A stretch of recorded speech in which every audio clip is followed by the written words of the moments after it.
તો પૂર્વ મીમાંસા અને ઉત્તર મીમાંસા એવા મીમાંસાના બે ભાગ છે.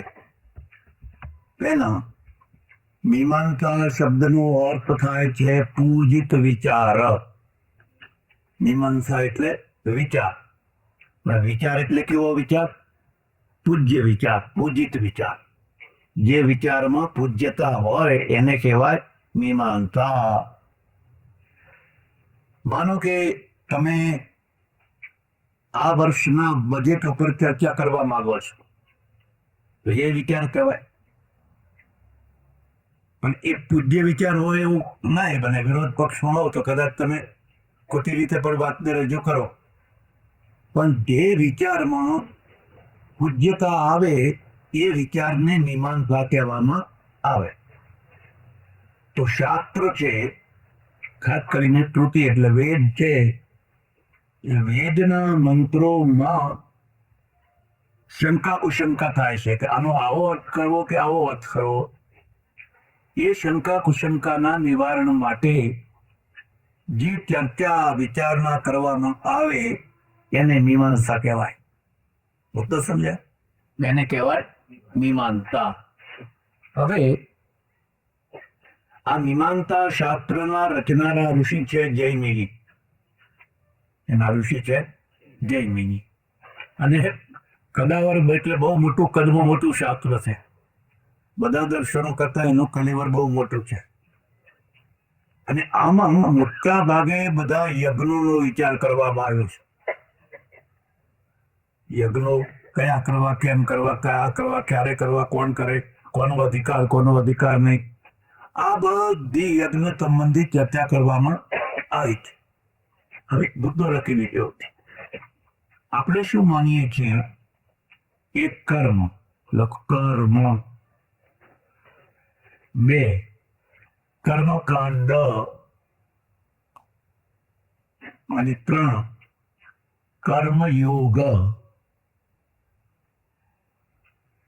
આ જે મીમાંસા શાસ્ત્ર છે એ કર્મવાદી છે. એનું બહુ સચોટ કર્મવાદી છે. કર્મ કરવું જ જોઈએ.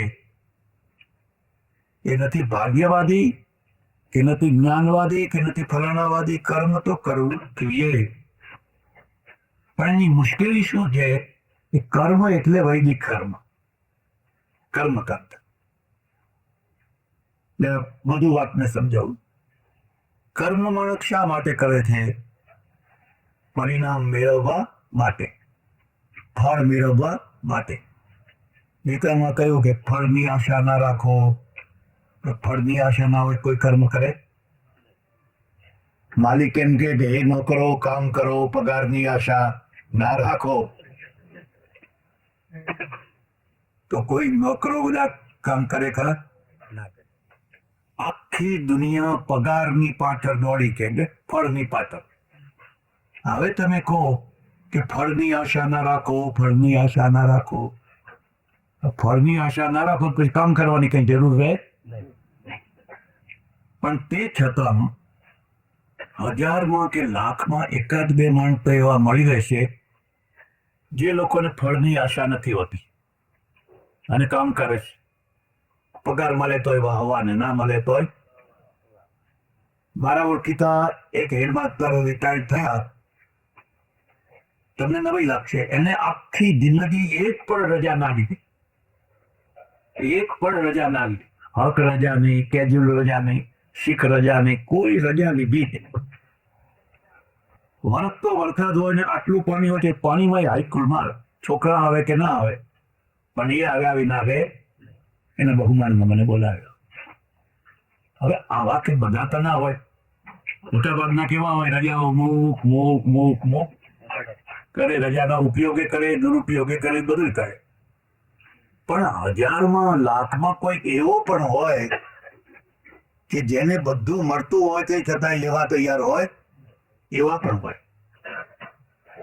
બધી પત્નીઓ છે ને લાવો લાવો લાવો લાવો કરતી જ હોય. એનું નામ જ જાયા છે, બારિયા છે.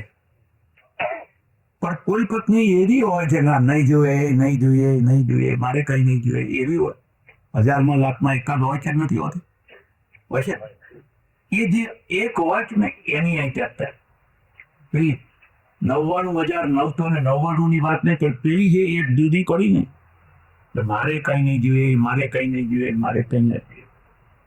અને જે એમ કહે છે કે મારે કઈ નહીં જોઈએ એને સૌથી વધુ મળે. ખ્યાલ આવે? એને સૌથી વધુ મળે. શું વધુ મળે? એને ભગવાન પોતે મળે. પેલા બધાને તો તત્વો મળે ને એને ભગવાન પોતે મળે. અને જેને ભગવાન પોતે મળે તો ભગવાનની સાથેનું ઐશ્વર્ય આપોઆપ આવે કે ના આવે? આપોઆપ આવી જાય. એને માગવું પડે પણ એટલી ભૂમિકા લાવવી ક્યાંથી? એટલે પહેલું સ્ટેજ છે ને એ કર્મ છે. માણસ કર્મ કેમ કરે છે? કારણ કે કઈ ને કઈ મેળવવાનું હોય છે માટે કરે છે. કંઈક ને કંઈક એને મેળવવાનું છે. હવે આ કંઈક ને કંઈક મેળવવાનું છે એનો મુદ્દો લખી દીધો. કર્મની પ્રવૃત્તિ આવેગોથી થાય છે, લાગણીથી થાય છે અને મહત્વાકાંક્ષાથી થાય છે. તમને તરત લાગે છે. હવે તમે પાણી પીવાની જે પ્રવૃત્તિ કર્મ કરશો એનું પ્રેરક બળ કોણ છે? તરસ શું છે? આવેગ છે. અંદરનો પાણી પાણી પાણી કપ તમારી તાકાત નહીં. તમે પલા દિવાળી બેસી શકો ઉઠીને જાળવા ક્યાં પાણી ક્યાં મળે, પાણી ક્યાં મળે, પાણી ક્યાં મળે. તમને ભૂખ લાગી છે, તમને ઊંઘ આવે છે. ટ્રેનમાં જતા હોય ને પેલી બર્થ ના મળી હોય ને તો નીચે ઉઈ જાય, લોકોના જોડા આગળ ઉઈ જાય. આવેગ છે. એવો જ કામનો આવેગ આવે, ક્રોધનો આવે. કામ પકડીને કામ કરાવે. કામ પકડી તમારી ઈચ્છા ના હોય તો પણ. એટલે પહેલું કર્મ જે માણસ કરે છે એ કરે છે આવેગોથી. આવેગોથી. આવેગો વિનાનો માણસ હોય ખરો? ના હોય. કોઈને ઓછા હોય તો કોઈને વધારે હોય, પણ સૌને નાના થોડા ઘણા આવેગો તો હોય ને હોય જ. હવે બીજી પ્રવૃત્તિ જે થાય છે કર્મ, એ સાથી થાય છે લાગણીઓ. લાગણી શું વસ્તુ છે કે આપણા બાળક પ્રત્યે લાગણી છે. ચોકલેટ ખાવી છે તો તમે ચોકલેટ લઈ આવો છો. એ જે કે એ બધું તમે કરો છો. તમારી એના ઉપર લાગણી છે. પત્ની ઉપર લાગણી છે, પતિ ઉપર લાગણી છે, પરિવાર ઉપર લાગણી છે. તો તમારી જે લાગણી છે ને એ લાગણી તમને પ્રેરણા આપે. કામ કર, કામ કર, કામ કર, કામ કર. ખાલી પેટ માટે લોકો પરદેશ નથી જતા. રાજકોટ પેટ ભરવા નતો આવ્યો. પેટ તો જાય ભરાતું. અને પ્રજાને મારી નાખવી હોય ને તો એક જ રસ્તો છે, એનું લક્ષ્ય પેટ બનાવી દો, બસ મરી જશે આપોઆપ. પેટ ભરાય એટલે બસ. એનાથી કઈ થવાનું નથી. વાસ્કોડીગામા કે કોલંબા કે એમાં હિલેરી જે પહાડ ચડ્યા એ કઈ પેટ ભરવા માટે ચડે? એનું લક્ષ્ય મોટું હોય. આપણે રાષ્ટ્રની લાગણી હોય, મારો દેશ, મારો દેશ, મારો દેશ, મારો દેશ. અને જે ધર્મો રાષ્ટ્રીય લાગણી વિનાના હોય છે, આ વાત ખાસ યાદ રાખજો. એ ગમે એટલા કર્મકાંડ કરતા હોય, રાષ્ટ્ર માટે નકામા છે. તમે ગમે એટલા કર્મકાંડ કરો, યજ્ઞ કરો, વરઘોડા કાઢો, પણ રાષ્ટ્ર માટે શું છે? રાષ્ટ્ર માટે કશું જ નથી. તો રાષ્ટ્રની લાગણી વિનાના જે ધર્મો છે એવા ઘણા છે. આપણે કોઈના નામ લેવાની જરૂર નથી. તો એ ધર્મોએ રાષ્ટ્રને આપ્યું શું? આપે છે શું? રાષ્ટ્રની લાગણી વિનાના. એટલે માણસની જે પ્રવૃત્તિ છે એ પ્રવૃત્તિ લાગણીના ધક્કાથી પણ થતી હોય છે. પ્રવૃત્તિ ભંગ છે ત્યારે એના પાછળ કયો પરિબળ હતું? રાષ્ટ્રની લાગણી. મારો દેશ, મારો દેશ, મારો દેશ. એટલે બીજી પ્રવૃત્તિ જે થતી હોય છે એ રાષ્ટ્રની કે કોઈ તમે તમારી લાગણીઓને કેટલી મોટી કરી શક્યા. ધ્યાન દેજો, આવેગો અને લાગણીઓ આ બંને કુદરતી છે કે નહીં? તમારી ઈચ્છાથી આવેગો ઉભા થાય છે. તમારી ઈચ્છા ના હોય તો પણ થાય. તમારી ઈચ્છાથી ભૂખ લાગે છે, તમારી ઈચ્છાથી તરસ લાગે છે, તમારી ઈચ્છાથી ઊંઘ આવે છે. તમારી ઈચ્છા ના હોય તોય આવે. નથી ઊંઘવું, નથી ડ્રાઈવરને પર તો જોગો આવી જાય. આવેગો છે અને કુદરતી છે. એવી જ રીતે લાગણીઓ પણ કુદરતી છે. લાગણીઓ પણ કુદરતી છે. હવે જે ધર્મોએ આવેગો અને લાગણીઓના વિરુદ્ધમાં જીવન વ્યવસ્થા ઊભી કરીને એ કુદરત વિરોધી છે લખી લીધો. જે ધર્મોએ આવેગો અને લાગણીઓની વિરુદ્ધમાં ધર્મ વ્યવસ્થા ઊભી કરી એ કુદરત વિરોધી છે. અને જે કુદરત વિરોધી હોય એ હારી જાય. કુદરત કદી હારતી નથી, માણસ હારી જાય. જો તમે કુદરતની સામે બાત ભીડી તો કુદરત તમને હરાવી દેશે. પણ જો તમે કુદરતને મિત્ર બનાવ્યો તો કુદરત તમને જીતાડી દેશે. આ બે ભેદને સમજો. આપણે ત્યાં કેટલાક ધર્મો એવા છે જે સતત કુદરત વિરોધી છે. બધી પ્રક્રિયા કુદરત વિરોધી. અને જેટલી કુદરત વિરોધી વધારે પ્રક્રિયા એટલી તો બહુ ઊંચી કક્ષા તો એ હારી જતા હોય. એટલે આવેગો છે એ કુદરતી વ્યવસ્થા છે. એને એના માપનો સ્વીકાર કરો તો એ મિત્ર છે. એની માપ બહાર જાઓ તો દુશ્મન છે. એવી જ રીતે લાગણીઓ પણ કુદરત છે. કૂતરીને એના ગલુડિયા ઉપર જે લાગણી થાય છે એ કુદરતી છે કે નહીં? હવે એ લાગણી ના હોય તો મોટા ના થાય કૂતરા, મૂકીને અડકી થઈ જાય. પણ એ ભૂખી હોય, તકતી હોય, એના ગલુડિયાને છોડીને કેમ જવાની? તમને નજીક નહીં આવવા દે, કડવા દોડશે. કારણ કે કુદરતે એને અંદર લાગણી મૂકી છે.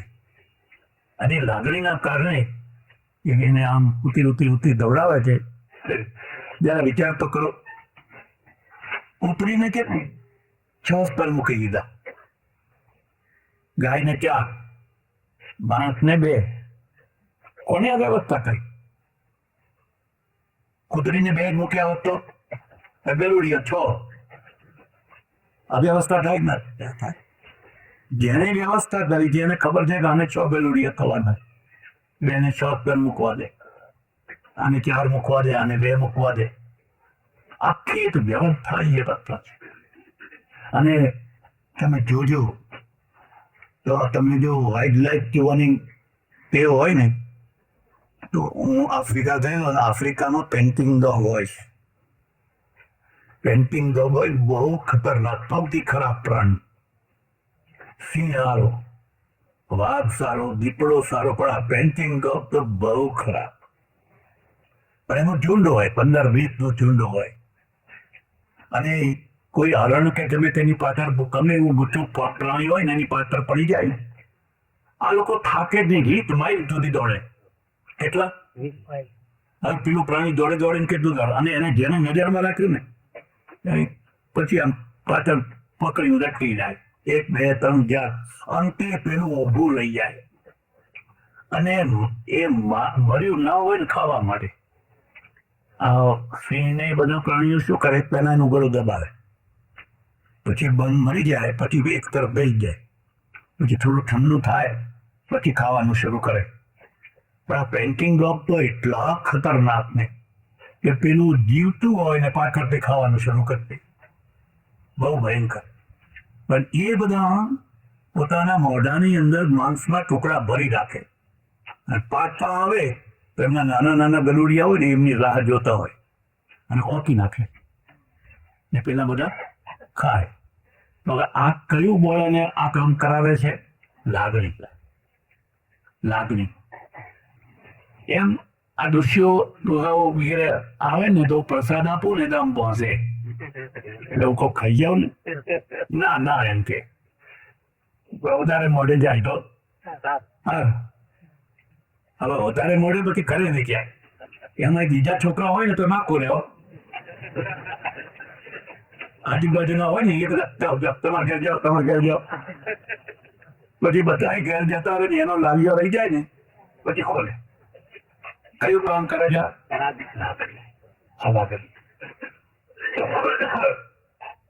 હવે એ લાગણીના કારણે છોકરું મોટું થાય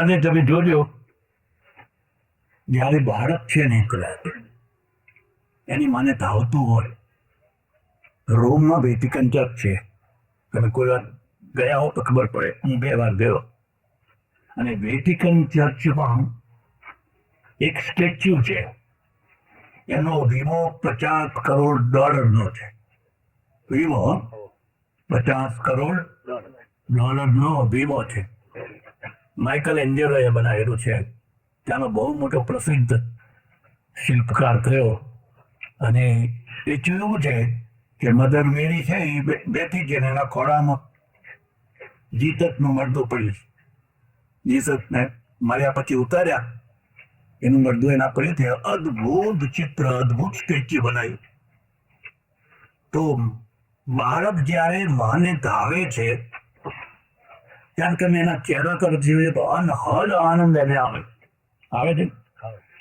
એટલો જ આનંદ માને આવે છે દવડાવવામાં એકલા બાળકને જ નહીં એટલો જ આનંદ ગાય તો જ પારો મૂકે પારો એટલે સમજ્યા દૂધ પેલું કે ત્યાં સુધી પારો ના મૂકે એટલો જ આનંદ ગાયને આવે છે આને શું કહેવાય લાગણી આને કહેવાય એ જ દશા તમારી થાળીની છે તમે જયારે જમવા બેસો છો અને કોઈ અત્યંત લાગણીથી થાળી મૂકે છે ત્યારે એ થાળીની અંદર તમને એક જુદો જ સ્વાદ આવે છે અને કોઈ અડફેટી મૂકે છે તો એ થાળીમાં પકવાનો હોય તોય પણ તમને આનંદ આવશે રોજના જમવામાં અને ઘરના જમવામાં શું ફરક છે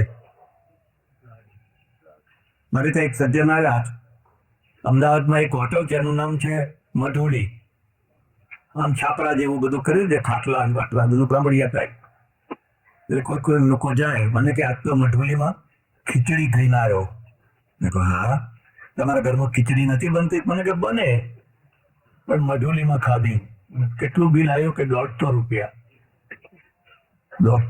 ખીચડી ઓહો ખાટલામાં બેસવાનું પાછું પાનત હોય બધું એવું બધું વાતાવરણ હોય પણ લોકોને પૈસા ખર્ચવાની ચડ ઉપડે આવે છે એવી ચડ ઉપડે ને કે પછી હાઈ ખીચડી થઈ આવે નહીં કરે પણ તું તારા ઘરમાં $150 તો દૂધમાં ખાને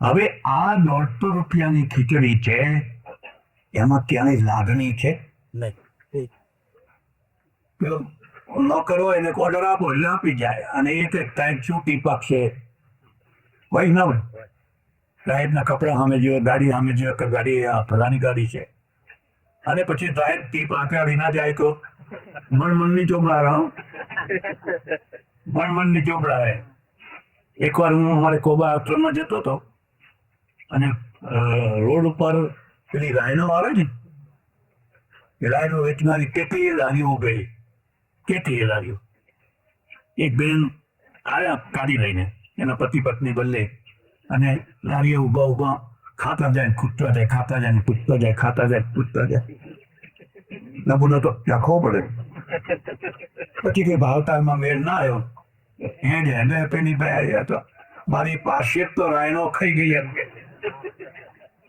ભાવ પૂછ કરે છે પણ દીધી નહીં એવી ગાળો દીધી એવી ગાળો અને હું પાછળ ઉભો રહ્યો હું હમણાં કરું બધું હવે એ ખીચડી ઘરમાં માએ બનાવી છે અથવા પત્નીએ બનાવી છે એનાથી $150 ચાર્જ નથી પણ એ ખીચડી જ્યારે પીરસે છે ત્યારે એમાં લાગણી છે પેલામાં લાગણી, અને લાગણીનો કોઈ ચાર્જ નથી પાછો. એ મારા એક ઓળખીતા છે, એને કહું ભાઈ તમે જમી લો ને, અહીંયા મારી સાથે જમી લો ને. કે ના ના ના ના, ઘરવાળીએ ખીચડી બનાવી છે, ફોન આવી ગયો છે, ખીચડી બનાવી છે, અને જો હું જમીન જવું ને તો મારું માથું ફાડી નાખે. એ ખીચડી મારે ખાવી જ પડે. હવે એ ખીચડીમાં લાગણી છે, ખ્યાલ આવે? એટલે નોંધ કરજો, જીવનનો પ્રાણ લાગણી છે. જીવનનો પ્રાણ લાગણી છે. હવે માનો કે જીવનમાં લાગણી જ ના હોય તો, પતિને ના હોય, પત્નીને ના હોય, કોઈને લાગણી જેવી વાત જ ના હોય તો જીવન નિરસ નહીં, જીવન ભારે ભારે પહાડ જેવું થઈ જાય, જીવવું મુશ્કેલ થઈ જાય. હવે અમારે કેટલાક ધર્મો, નામ દઉં તો બરાબર નહીં, એ એવા છે કે લાગણીના જ દુશ્મન છે, અને એના માટે શબ્દ વાપરે છે વીતરાગ. ખ્યાલ આવે? શું શબ્દ વાપરે છે? વીતરાગ. ખાસ કરીને જૈનો એમના ભગવાનને વીતરાગ કે. વીતરાગનો અર્થ થાય છે કોઈના ઉપર લાગણી નહીં રાખનારા. હવે જો પત્ની વીતરાગ થઈ જાય, પતિ વીતરાગ થઈ જાય, તમારું બધું સર્કલ વીતરાગ થાય, તમારી દશા શું થાય? તમારી દશા શું થાય? તો એમનું કથન તરફ છે. એમનું એમ કહેવું છે કે બંધનનું મૂળ રાગ છે. બંધનનું મૂળ રાગ છે, એટલે રાગને છોડો. આ 3 માર્ગ છે. ઋષિ માર્ગ શું કહે છે? બંધનનું મૂળ રાગ છે, પણ ઘણા બંધનો મંગલમય છે, બધા બંધનો દુઃખમય નથી. આ પોઈન્ટને યાદ રાખજો. બધા બંધનો દુઃખમય નથી. એટલે આપણે શું કહીએ છીએ? લગ્ન બંધનથી બંધાવાના છે. તો આ બંધન દુઃખમય નથી, આ બંધન પ્રેમમય છે. આ બંધનથી તમને જીવન મળે છે. હવે તમને કોઈ બંધન જ નથી, કોઈ બંધન નથી. પરિણામ શું હશે? હરાડું ઢોર થઈ જશે. હરાડું ઢોર હોય અને કિલો હોય, પણ પછી આ ખેતર ને પેલું ખેતર ને આ ખેતર ને પેલું ખેતર ને આ ખેતર પેલું ખેતર ભટક્યા કરે. કેમ ભટક્યા કરે? કારણ કે આવેગો તો શાંત થવાના નથી, આવેગો તો રહેવાના જ છે. એ આવેગોને હરાણા ન થવા દેવા હોય તો એક ખીલે બંધી જાઓ. એ ખીલો શું તમને પછી? એ બંધન કલ્યાણકારી થશે, તમને બીજી જગ્યાએ ભટકતા અટકાવી દેશે, એટલે એ બંધન કલ્યાણકારી થશે. આ 2 પોઈન્ટ તમે લેજો. બધા બંધનો બંધન કારણ નથી, કેટલાક બંધનો મુક્ત કારણ. માનો કે તમને ધર્મનું બંધન છે, માનો કે તમને ઈશ્વરનું બંધન છે, માનો કે તમને તમારા દેશનું બંધન છે. આ તો કલ્યાણકારી છે, આ તો હોવું જ જોઈએ. માનો કે તમને પત્નીનું બંધન, આ પણ હોવું જ જોઈએ. માનો કે તમને તમારા પતિનું બંધન છે, તે હોવું જ જોઈએ. તમારા પરિવારનું બંધન છે, મારા બાળકો મારા બાળકો મારા બાળકો, ખોળામાં બેસાડો છો તમે, એ હોવું જ જોઈએ. નુકસાન ક્યારે થાય છે? કે ખોટી જગ્યાએ બંધન ઊભું કરો ત્યારે નુકસાન થાય. ખોટી જગ્યાએ એટલે શું? બીજાનો પતિ છે કે બીજાની પત્ની છે અને તમે બંધન કરવા જાઓ તો એ ખોટો છે. પણ પોતાની પત્ની હોય કે પોતાનો પતિ હોય અને એની સાથે બંધન રાખો એ તો કલ્યાણકારી, એ છોડાવવાનું ના હોય. અને પતિ પત્ની છે એના બંધનની પરાકાષ્ઠા શું છે તમને ખબર? એની પરાકાષ્ઠા વૃદ્ધાવસ્થા છે. એક વાર પરદેશથી આવું અને મારા માટે સ્પેશિયલ પાર્ક હતો જ્યાં લોકો વૃદ્ધો આરામ કરે ને ત્યાં, એટલે મને બેહાડી લે. એમાં માણસ સારી ખુરશી ઉપર બેહાડી જાય. હવે મેં જોયું કે દક્ષિણ ભારતનું એક કપલ 80-85 વર્ષનું, બે પતિ પત્ની બંને એ બેઠેલા. એમાં પત્ની વધારે વર્ગ અને પતિ ઓછો વર્ગ. આપણે બધા યાદ રાખ્યો, સ્ત્રી જલ્દી વૃદ્ધ થઈ જાય, પુરુષ જલ્દી વૃદ્ધ ના થાય. ખરી વાત કે ખોટી વાત? સ્ત્રીને કોણ જલ્દી વધતા આવે? કારણ જાણો છો? નથી જાણતા. તુલસીદાસે કારણ બતાવ્યો છે, જનની જૌવન વિતપ કુટાર. હવે સમજ્યા? નહીં સમજ્યા? જનની એટલે માતા, જૌવન એટલે એની યુવાવસ્થા, વિતપ એટલે વૃક્ષ. એના માટે તો કુઠાર થયો, કુઠાર. જેટલી પ્રસૂતિઓ થાય એટલી એની વૃદ્ધાવસ્થા વહેલી આવે. પુરુષને પ્રસૂતિ નહીં એટલે એને વૃદ્ધાવસ્થા જલ્દી આવે. પેલીને તો વૃદ્ધા 9 મહિના અને એ પછીનો આખો પીરિયડ પાર કરવો તો કેટલી મોટી તપસ્યા છે. એની તો કોઈ કલ્પના ના કરી શકાય. જો ભગવાને એને લાગણી ના આપી હોત તો માતા થઈ જ ન શકે. એટલી વહેલી વૃદ્ધા. હવે પેલી બેન હતી એ વધારે વૃદ્ધ હતી, પણ એનો પતિ હતો ને, એને પકડીને આમ લઈને એટલું એને ચલાવે, બેસાડે, ફેરવે, બાથરૂમમાં લઈ જાય, આમ લાવે તેમ લાવે. અને હું બેઠો નિરીક્ષણ કરું. હવે એમને કેવું નથી પડતું કે આઈ લવ યુ. કેવું પડે? કોને કેવું પડે છે? જેને લવ છે જ નહીં, એને આખો દાડો બોલ. અરે એના રોમમાંથી લવ નીકળી રહ્યો, એના રોમમાંથી. અત્યારે પણ મારા આશ્રમમાં એક દંપતી એવું છે, કઈ થતું નથી. એનું પતિ 85 વર્ષમાં એની થાળી ધોઈ નાખે, એને નવડાવે, એનું માથું ઓળી આપે, એના કપડાં પહેરાવે, એના કપડાં સૂકવે, બધું કામ કરે.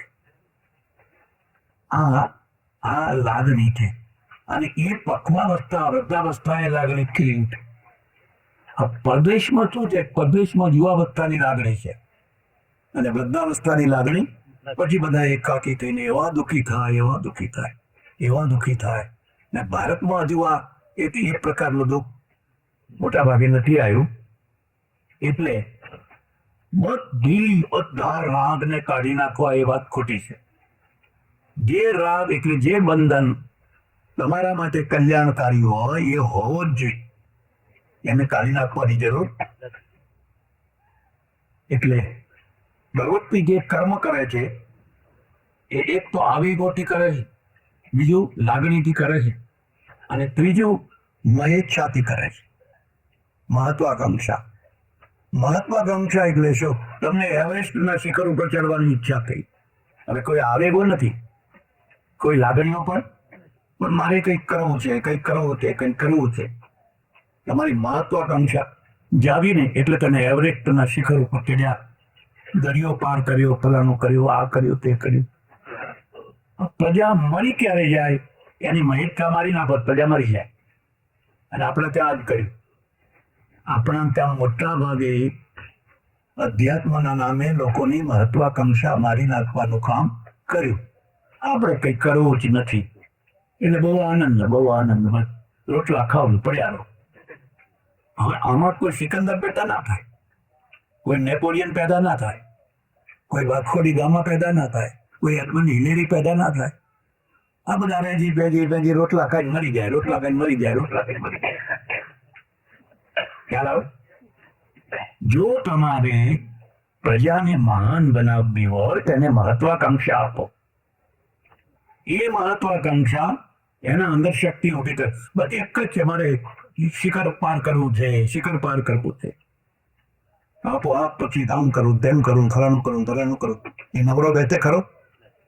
એટલે પહેલું છે કર્મ. પહેલું શું છે? કર્મ.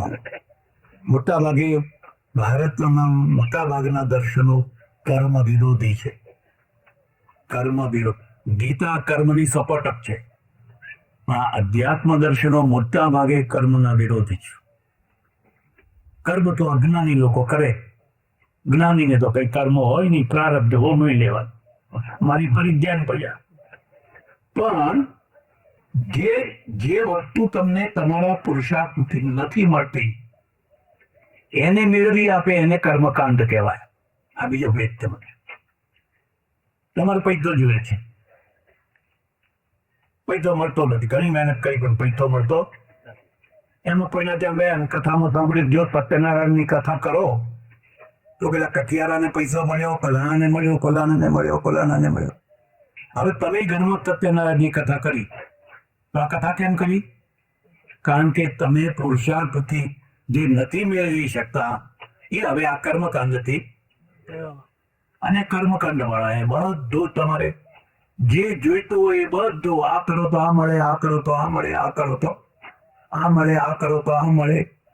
એવું કોઈ એવી નથી વસ્તુ કે જે ના મળે એવી કોઈ વસ્તુ નથી, બધી મળે. એટલે ગીતામાં એના માટે લખ્યું છે યાદિમામ પુષ્પિકામ વાચમ પ્રવદંત્ય વિપશ્ચિતા વેદવાદરતા પાર્થ નાન્યદત્તિ કિંચન. એને પુષ્પિતામ વાચમ એટલે પુષ્પ છે, ફળ નથી. મારે ત્યાં મારી બાજુમાં બોરસદ છે, ત્યાંનો એક બ્રાહ્મણ આવ્યો. મને કે હવે તો આત્મહત્યા કરવું એવું મન થાય છે. દેખો કરો, જેને આત્મહત્યા કરવી હોય કોઈને પૂછવા જાય, કરો કીધું કરો, મદદ કરો કે તમને ડોક્ટર લઈ આપો. ના ના ના ના તો તમારી પાસે રસ્તો પૂછવા આવ્યો. શું રસ્તો પૂછવો છે? મને કે હું આ વાયરમેનમાં નોકરી કરતો હતો, આપણી જી બોર્ડ છે ને એ જી બોર્ડમાં નોકરી કરતો હતો, સાદો પગાર હતો અને બધા સુખી હતા, સુખી હતા. અત્યારે તો 8-10-15 હજાર પગાર હોય તો મારું સામાન્ય રીતે જીવન નિર્વાહ કરી શકે. એમાં કે મારા હાથમાં એક ચોપડી આવી અને ચોપડીમાં લખ્યું કે આ કરવાનો મંત્ર, આ કરવાનો મંત્ર, આ કરવાનો મંત્ર. એ ચોપડી લઈને મારા પાસે આવ્યું. મને કે આ ચોપડી આવી મારા, એ બધા કોઈ 100-200 મંત્રો લખેલા. એમાં વશીકરણનો મંત્ર અને મીઠી ઉતારવાનો મંત્ર, તર્ક ઉતારવાનો મંત્ર, બધા મંત્રો મંત્ર. ધનનો ઝઘડો કરવાનો મંત્ર. પછી કે મેં આ ચોપડીના આધારે સાધના શરૂ કરી અને સાધના શરૂ કરી રાજીનામું આપી દીધું. કારણ કે હવે આ પગારમાં તો કઈ આપણે કઈ અંબાણી થઈ ના શકાય. એટલે હવે આપણે આ સાધના કરી છે. કેટલા સમયથી સાધના કરું છું પણ કઈ મળતું જ નથી. મને કહે તમે રસ્તો બતાવો.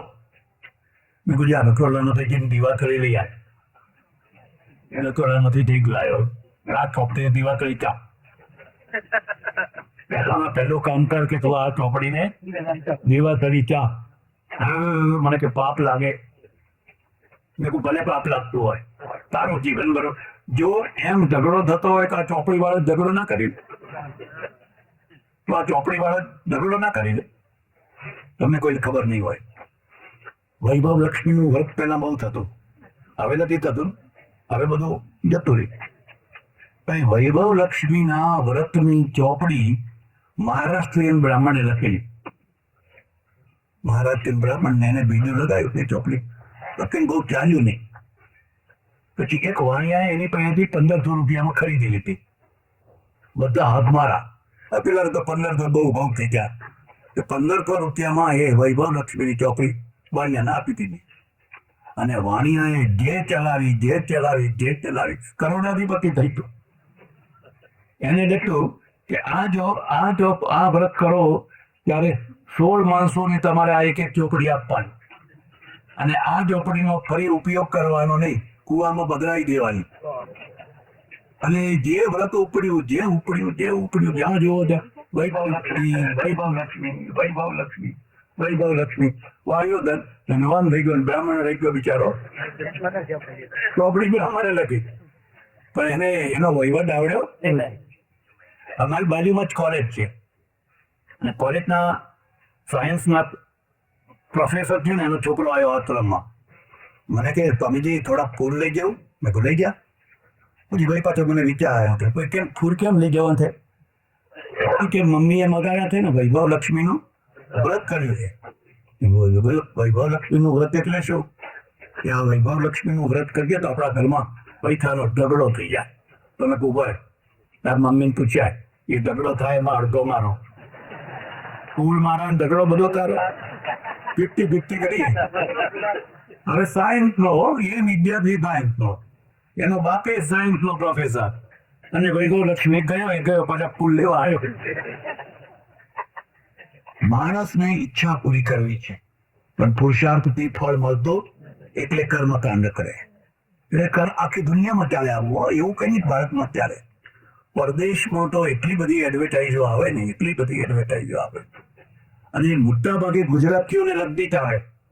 પીર તૈયબ સાહેબ ને ફલાણા પંડિતજી મહારાજ છે મુસલમાન, પણ લાગે પંડિતજી મહારાજ. અને એવું એક યોજના કરેલી હોય કે તમે ફોન ચાલુ કરો એટલે એનું બિલ ચાલુ થઈ જાય. એ જેટલી વાત લાંબી થાય એનું બિલ તમારા ઉપર એના આપોઆપ પૈસા મળી જાય, અને કરોડાધિપતિ થઈ જાય આ રીતે. અમારે નડિયાદના એક પટેલ હતા, ગુજરી ગયા. એ પોતાને સોહમ ભગવાન કહેતા. સોહમ ભગવાન લંડનની અંડરગ્રાઉન્ડ ટ્રેનમાં 12 ફૂટના મોટા ચિત્રો મૂકેલા હોય. કેટલા? 12. સોહમ ભગવાન, સોહમ ભગવાન, સોહમ ભગવાન. એડવર્ટાઇઝ. એમણે મને એક તરફ વાત કહી, મને કે મારે નક્કી કરવું હતું કે ઝુકતી હે દુનિયા, ઝુકાને વાલા ચાહીએ. પછી તમારા ગમે તે પ્રશ્નો હોય, ગમે તે હોય, બધું નડતર હોય, પ્રેમ હોય, નિષ્ફળતા હોય, આ હોય, તે હોય, બધાના ઉકેલ અમારી પાસે છે. અને નીચે લખ્યું, જો પ્રશ્ન તોલ ના થાય તો પૈસા પાછા. 3 અંગ્રેજી સ્કૂલ છોકરીઓ રાખેલી કાર્યાલયમાં, અને બધાને શીખવાડેલું તમારે આમ કરવાનું. પછી મને કે જુઓ, પહેલા તો એ લોકો આપણી પાસેથી દોરો, ધાગો કે તાવીજ કે કોઈ લઈ જાય અને કાર્ય સફળ ના થાય તો 50% તો પાછા પૈસા લેવા આવતા જ નથી. 100% પાછા આવતા, કારણ કે ઘણા ખાનગીમાં કર્યું હોય એ કરવાના ખબર પડી જાય એટલે બધા ચૂપચાપ અને પાછા એક કેટલી જગ્યાએ આવું કરીને બેઠા હોય, એટલે 50% તો પૈસા પાછા લેવા આવતા જ નથી. સીધે તો નફો થઈ ગયો. હવે બાકીના જે 50% રહ્યા એમાં જે આવે એમને કહેવાનું સોરી કર્યો, લો હું તમને બીજો વધારે પાવરફુલ કરી આપું, એમ કરી અને બીજું માદરીઓ પકડાઈ ન લો. હવે બીજા એવા 10-15% હોય એ પૈસા જ માગે, તેમને આપી દેવાના, એમના સાથે ઝઘડો કરવાનો. પણ તમને 100% પૈસામાંથી 15% તમારે પાછા આપવા પડ્યા. હવે 15% આપવા તો 85% તો લાભ થયો ના થયો, પૈસા ના ખાઈ ગયા. મને કે મારે તો આ બતાવવું હતું કે ઝુકતી હે દુનિયા, ઝુકાને વાલા. એટલે માણસોની ઈચ્છાઓ રહેવાની, મને આ મળે, મને આ મળે, મને આ મળે. અને એ ઈચ્છા જયારે પુરુષાર્થથી પૂરી ના થાય તો પછી કર્મકાંડ કરે. તો પછી કે આ નવચંડી કરો, ફલાની ચંડી કરો, આમ કરો, તેમ કરો, વૈભવ લક્ષ્મી કરો. પછી પેલા કયા માતા? સંતોષી માતા, પછી દશા માતા. 1-2 માતા જરા ઉદ્દેશ થાય કઈક નવા પાછળ. અમારે બીજા આક્રમ છે ને એની બાજુમાં એક ચુડેલ માતા. ચુડેલ માતા આવે, કઈ થોડા ભેગા થાય હોય. આ વર્ષ 2 વર્ષ માટે, 2-5 બહુ હોવ તો 5 વર્ષ, પણ 5 વર્ષમાં તો આખી જિંદગી બની જાય. પછી આપણે શું કરવું છે? એને કર્મકાંડ કહેવાય. હવે બીજી વસ્તુ થઈ કે તમે જે કર્મ કરો છો એના ફળની ઈચ્છા નથી રાખતા અને સહજ રીતે કરો છો, એને કર્મયોગ કહેવાય. આ 3 ભેટ સુધી કર્મ, કર્મકાંડ અને કર્મ યોગ. માનો કે તમે એક હાઈસ્કૂલ ચલાવો છો, તમે કોઈ અપેક્ષા નથી રાખતા, તમે કર્મયોગ કરો છો. તમે એક દવાખાનું ચલાવો છો તો કોઈ અપેક્ષા નથી રાખતા, કર્મયોગ કરો છો. અને આવા ઘણા હોય, મેં ઘણા લોકોને જોયા છે. એ જીવનના ઘણા મોટા કામો કરતા હોય પણ કોઈ અપેક્ષા રાખે. કૃષ્ણાર્પણમસ્તુ, કૃષ્ણાર્પણમસ્તુ, કૃષ્ણાર્પણમસ્તુ. એને કહેવાય કર્મયોગ. ખ્યાલ આવે? હવે મૂળ વાત ઉપર આવીએ. આ જે મીમાંસા દર્શન છે એ કર્મકાંડનું દર્શન છે. કોનું છે? કર્મકાંડનું દર્શન છે. તો કર્મકાંડના 2-3 વિભાગ છે. એક તો આ કરવાથી તમને આ મળે, અને આ મળે, આ મળે, આ મળે. રાણીને દીકરો ન હોય તો આ પુત્રેકથી યજ્ઞ કરો. વરસાદ ના આવતો હોય તો વરસાદ માટેનો યજ્ઞ કરો. એટલે સુધી કે તમારાથી દુશ્મનને પહોંચી વળાતો ન હોય તો શિયાળ યજ્ઞ કરો. એક શિયાળ યજ્ઞ, શિયાળ એટલે ચક્રોબાજ. ચક્રોબાજ પગલીલાની હોમો, દુશ્મન મરી ગયા. કાલે એક ઋષિ આવેલા, મેં કોઈ વાર આવી વાત નીકળેલી, પછી કે બાપુ મારે પેલો યજ્ઞ કરાવવો છે. કયો? કે નહીં, તમે કહ્યું પેલો પક્ષીને હોમે હાશિયાને યજ્ઞ. કેમ એમ? એવું મારી વહુને નથી જતી. તમારે જે પૈસા થાય તે શું, પણ કે નહીં આવતો મને કહી આપ. ધંધો ચાલે ના ચાલે. અને થરાદમાં જો ચલાવતા આવડે ને તો થરાદમાં સારી હવે ને સારી રીતે ચાલે. એટલે એક તો આ જે તમારી ઈચ્છા પૂરી કરવા માટેની બધી રીતિઓ છે. એક બીજું, તમને જે પાપ લાગ્યા છે, ખ્યાલ આવે? તમને જે પાપ લાગ્યા છે એ પાપમાંથી છૂટવા માટેની વિધિ.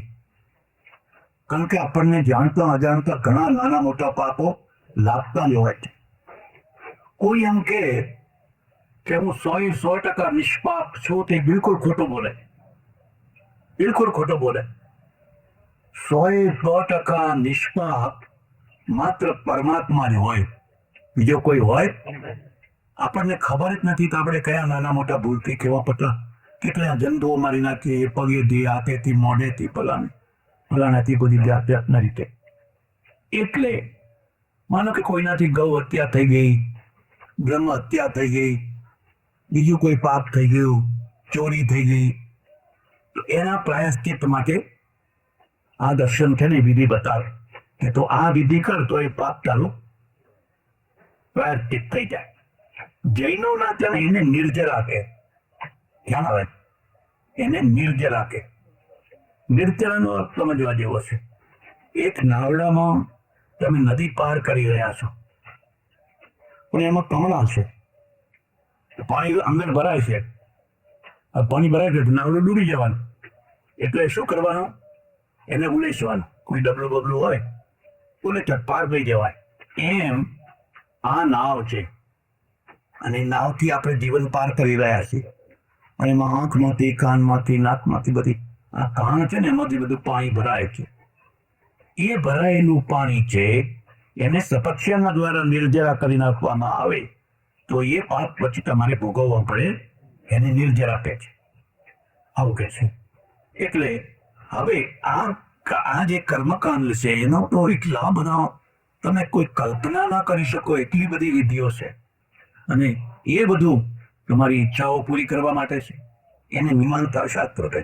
તો આ કર્મ કરવા ઉદિતે જુહોતી અનુદિતે જુહોતી યાવત જીવે અગ્નિહોત્રમ જુહુયાત સ્વાહા સ્વાહા સ્વાહા ઇદમ ઇન્દ્રાય સ્વાહા ઇદમ ન મમ ઇદમ વિષ્ણવે સ્વાહા ઇદમ ન મમ.